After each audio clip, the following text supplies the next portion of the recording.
Welcome back to the channel, everybody. Bombe di Calciomercato. Happy New Year. Wishing everybody the best of 2025. Guys, le bombe di calciomercato. So many news, so many rumors, so many big names floating around. It is incredible. I don't recall a winter transfer session with so many big names. And if they all happen, it's going to be an insane month of January. So first of all, Frattesi is looking for some playing minutes. Could it happen away from Inter?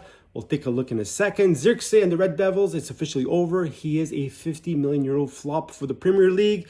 Barca offering Christensen to Juventus. They're looking for money. Why?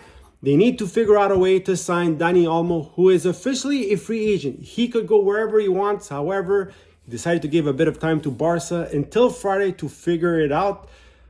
Atalanta is getting calls from the Premier League. Why? They all want a star striker from Atalanta who has been doing fantastically well under Gasperini. A new arrival from the summer, but la pulsa valenza that Atalanta would make on him would be insane, proving once again how good Atalanta is. Ricci doing a little favor to Torino and Alexander-Arnold to Real Madrid. It's going to happen. But there's a little twist. It could happen this January instead of June. So let's start right away, guys. First of all, Frattesi. Frattesi, the Italian international, we know that he is a super sub at Inter. He is a fantastic midfielder, would be a starter anywhere else other than Inter. Why? Inter is stacked at centrocampo and he's looking for some minutes. Now, before going to Inter, there was another Italian team that was desperately looking at Frattesi. They couldn't afford him then, but possibly could now. La Roma. La Roma is looking for talent at centrocampo, and Frattesi is the name that keeps popping up. It would be a preferred destination for him. He would like to go play there. He wants some minutes. I don't think he actually wants to leave Inter. He just wants a guarantee that he can get more minutes. At the moment, they can't guarantee it, and so he is looking maybe to go and play somewhere else. Zirkzee and the Red Devils, it's over. I don't know if you saw what happened this weekend, but he gets subbed off after 30 minutes, booed off the pitch by the fans. Guys, it's over. He's a 50 million euro flop. He sold his soul for an extra couple of millions for him and his agents. Could have stayed in Serie A where he was a king. Could have played as a starter at Milan. Instead, he decides to go to Manchester United. He is a complete flop, but he could possibly return to Serie A. Why? Juventus and Thiago Motta, the man who made him a king, are looking at him. They need a Vice Vlahovic, and Zirkzee could possibly be that man. Of course, Manchester United looking to make some money back, and Juventus trying to work out a deal that would favor them. They see the difficulty that Manchester United has for him. They see that he wants to leave, and so they're trying to pounce on the opportunity. Speaking of Juventus, Barcelona has offered Christensen. Centrale defensivo, we know that Juventus is looking for a center back. They looked at Tomori. Tomori seems to be getting a bit more complicated. Conceição might want to keep him. And so Christensen could be a low-cost option. We don't know the details of the deal yet, but Barca needs money. They want to sign Dani Olmo. They're not in the parameters of the financial fair play of La Liga. And so they cannot keep Dani Olmo on the roster. It would be a 60 million euro loss in terms of transfer money for Dani Olmo plus his salary. It would be simply incredible. He gave a bit of time to Barca until the end of the week. But rumors are saying that Bayern already has a deal with him. And if Bayern doesn't have the deal with him, then there's a lot of teams looking at him, including Milan. Yes, il Corriere dello Sport this morning saying that Milan is interested. They could possibly make an offer. They wouldn't have to pay for the cartellino. He would be just they would just have to pay for the salary. Of course, he's going to ask for big money. Could Milan actually afford him?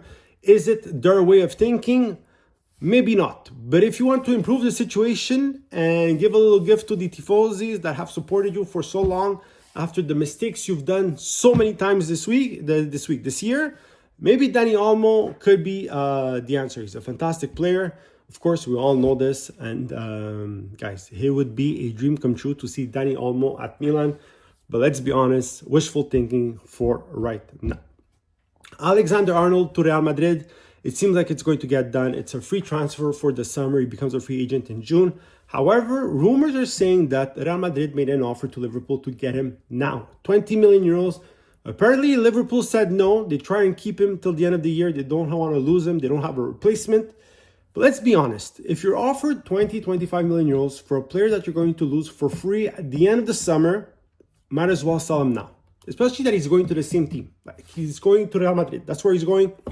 So we'll see what happens with Liverpool if they decide to let him go.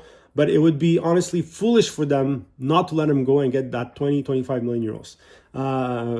Atalanta getting calls from the Premier League. Yes, Aston Villa and Arsenal are both looking at Retegui. Retegui, who joined Atalanta this summer, has had a fantastic start to this season. 18 games in, he has been incredible for them, fits in the Gasperini and Atalanta system. Rumor, they're both willing to pay 55 million euros for the striker. If that is true, if Atalanta gets that money, sell them now. Why? Because with 55 million euros, you can go get somebody way better. I got to be honest, I don't think he's worth that much amount of money. Yes, he's having a very good season with Atalanta and Gasperini, but I think it's the context. We saw him with Genoa. He wasn't as good with Genoa. We saw him with Italy before joining Atalanta, and he wasn't as good. And I think just the context, a bit of confidence. Guys, 55 million euros, sell him now. Ricci extends his contract with Torino till 2028. What does that mean for the Calciomercato? Absolutely nothing. It's a move a bit like what Buongiorno had done. This is just to ensure that Torino gets money out of him. So 25, 30 million euros. That would be the now asking price for Ricci. Guys, it's a good move from a loyal player. He's going to help the team get some money. It won't change anything because they promised him that if the right offer would come along, they would sell him. And so that is the news for today. Let me know what you think. Write in the comments, like and subscribe. Guys, some big names. Dani Olmo to Milan would be a dream come true. I gotta be honest. If I see Dani Olmo sign for Milan tomorrow, I faint. Let me know what you think. Write in the comments, like and subscribe.